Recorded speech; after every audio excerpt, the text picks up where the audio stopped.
Hi guys, welcome to CarTech's How To. Today I'll explain how to sort of drift mode the ID3 or ID4. I'm in the ID4 right now. Normally every Volkswagen has under the brake button in the infotainment system some ESC or ESP off. The ID4 doesn't. There's a simple trick. It's a bit tricky, but it's doable. Let's have a look. When you take a look under the bonnet, so in the front, not in the back, where the actual motor of the ID3 and ID4 is, you can take out a fuse. I will let you see.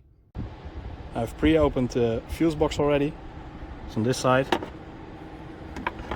And if you take out fuse number 13, 25, that one, then the ESP and ESC is off, so you can drift with it. I hope you guys have fun drifting it. The ID3 or ID4, after drifting, put it back in the fuse and you can drive it normally. Please like, subscribe and share for more new videos. Thanks for watching. Till next time.